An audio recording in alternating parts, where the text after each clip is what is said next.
বহুকেইটা ভোটত মই হাৰা নাই এৰাউণ্ড 3000 সামথিং ৰিপৰ্টটো পোৱা নাই মই এতিয়া মোৰ মুঠ 12,000 কিবা এটা আৰু মোৰ অপজিটত যোনগৰাকী মহিলা আছিলে তেখেতে 16,000 পাইছে মানে 3,000 মানত আমাৰ ব্যৱধান হৈছে মোৰ অভিজ্ঞতাটো খুব ভাল আছিলে আজি মই হাৰিছোঁ যদিও মোৰ লগত যিকেইজনে কাম কৰি দিছিলে সেই 8 দিনত আগৰবাৰ কৈছোঁ 8 দিনত কাৰণ যিহেতু মই ষ্টেজে বা আমাৰ পাৰ্টিৰ মিটিঙে মাতাঙে মই কথা কৈছিলোঁ আৰু মানুহ ভাল পাইছিলে কিন্তু মই কেম্পেইনিং হিচাপে মোক ফাৰ্ষ্ট এইটো পদক্ষেপ আছিলে এজ এ পাৰ্টি গৈছিলোঁ আৰু তেওঁলোকৰ লগত মোক বহুত এটা ধুনীয়া বণ্ডিং হৈ গৈছিলে মই আজি 6টা পঞ্চায়ত আছিলে 6টা পঞ্চায়তৰ কাউণ্টিঙলৈকে আমি কালিৰ পৰা এতিয়া মোৰ দেন 24 আৱাৰ্ছ হৈ গ'ল 24 ঘণ্টাৰ ওপৰ হৈ গ'ল মই কান্দা নাছিলোঁ কাৰণ হয় ন আমি অকণমান ইম'চনেল হৈ যাওঁ ইমান কষ্ট কৰিছোঁ সকলোৱে চবেই কান্দিছোঁ যদি মই কান্দা নাছিলোঁ কিন্তু তেওঁলোকৰ চকুপানী দেখি আজি মোৰ ওলাই গৈছিল মোক যে নাকান্দিবহে কাৰণ মই সুখী হৈছিলোঁ কিয় জানেনে মই ভবাই নাছিলোঁ 12,000 ভোট পাম মই মানে 12,000 16,000 মানে টোটেল কিমান হ'ল 28,000 ভোটত মই 12,000 সামথিং পাইছোঁ অলপ বেছি মই সুখীহে হৈছোঁ যে মানুহে মোক আঁকোৱালি ল'লে যে প্ৰথম পদক্ষেপতে হাৰিছোঁ ডেফিনেটলি হাৰিছোঁ এটা মানুহে কয় ন জিকিলেহে মানুহৰ গুণটো পায় বুলি ভাবে কিন্তু তেনেধৰণৰ কথা নহয় প্ৰাৰ্থী হিচাপে মোক মানুহে জিকাইছে যেহেতু 12,000 মানুহে আপোনাক সাপোৰ্ট কৰিছে কি কৰিব তেওঁলোকক মই ধন্যবাদ জনাইছোঁ তেওঁলোকে যে নিজৰ বিবেকেৰে যে বিচাৰ কৰিছিলে ছোৱালীজনী যাওকচোন যদিও শাসনত চৰকাৰখন নাই ছোৱালীজনী যাওকচোন তেনেকুৱা এটা হ'ল আৰু আমাৰ পাৰ্টিৰ লয়েল ভোটাৰ্ছো আছে দুটা টাইপৰ কেটেগৰী আহি গ'ল যোনবিলাক হৈছে আমাৰ কংগ্ৰেছ দলৰ লয়েল ভোটাৰ্ছ পুৰণা তেওঁলোকে ভোটদান কৰিছে আৰু লগতে যোনে ভাবিলে ছোৱালীজনী যাওকচোন তেনেকেই ভাবা মানুহ আছিলে প্ৰশ্ন কৰিব বিচাৰিছোঁ যিহেতু আপুনি মই যেতিয়া পঢ়ি আছিলোঁ কিছুমান কিতাপ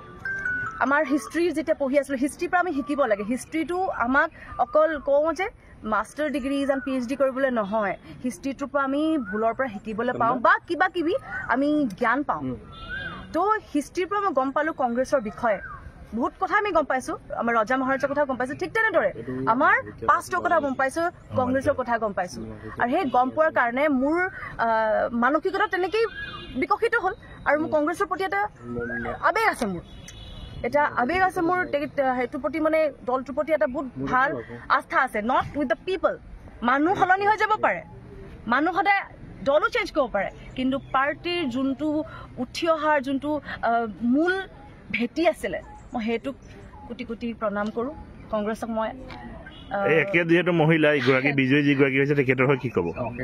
ভাল লাগিছে তেখেত আগতেও তেখেতৰ বেছ আছিলে মই এতিয়া যিহেতু হাৰিছোঁ আগতেও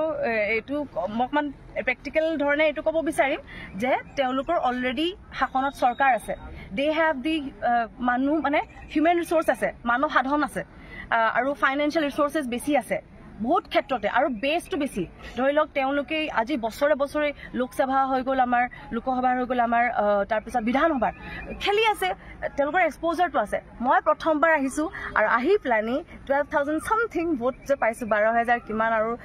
সঠিককৈ মই ক'ব পৰা নাই সেইটোক লৈ মই আপুনি কিন্তু নিৰ্বাচনত অহাৰ লগালগ আপোনাৰ যি সংবাদ মাধ্যমলৈ ভাবিছে আপুনি চৰ্চিত হৈ পৰিছে সমগ্ৰ অসমৰ এগৰাকী চৰ্চিত এগৰাকী মহিলা হিচাপে কৈছে তই আমাৰ ZPCলৈ গুচি আহ আমাৰ কনষ্টিটিউশ্যনলৈ গুচি আহ ইয়াত পাবি তাত নাপাবি তোক চাগে বুজি নাপাব তেওঁলোকে সন্দেহ কৰিছিলে কাৰণ ইয়াত আমাৰ চৰকাৰখন বেলেগ হৈ আছে আৰু এটা চবেই গম পাব যে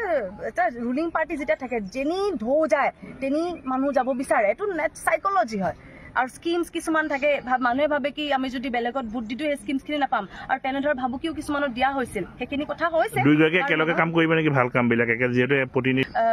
গভীৰ দায়িত্ব পালন কৰিব কিজানি তেওঁলোকৰ লগত কাম কৰি মানুহৰ লগত কথা পাতিবলৈ সময় নাপাব মোৰ লগতো দূৰৰে কথা কিন্তু মোৰ পাৰ্টিৰ হৈ পাৰ্টিৰ কাৰণে আৰু যুৱ সমাজৰ কাৰণে মই চাগে কাম চাগে মই একো কৰিব নোৱাৰিম কিন্তু মোৰ কথাৰে মোৰ বিবেকখিনি শ্বেয়াৰ কৰি থাকিম আৰু আগলৈ এই পলিটিকেল দিশটোত ইলেকশ্যন অভিজ্ঞতা হ'ল এবাৰ প্ৰথমবাৰৰ বাবে এই অভিজ্ঞতা হ'ল ধুনীয়া অভিজ্ঞতা হ'ল আৰু মানুহৰ লগত ধৰি লওক কেনেকৈ ইণ্টাৰপাৰ্চনেল স্কিলছখিনি মই শিকিলোঁ কেনেকৈ ধৰণে চবৰ লগতে মিলিব লাগে কিছুমান কথা মোৰ পচন্দ নহ'লেও কেনেকৈ মই অকণমান তল হৈ পেলানি অকণমান মানে কি অলপ ডিচেঞ্চি ৰাখি বা হেৰি এলিগেঞ্চ শব্দটো ক'ম ৰাখি পেলানি মই যাতে থাকিব পাৰোঁ সেইখিনি বহুতখিনি শিকিলোঁ আৰু বহুতখিনি কথা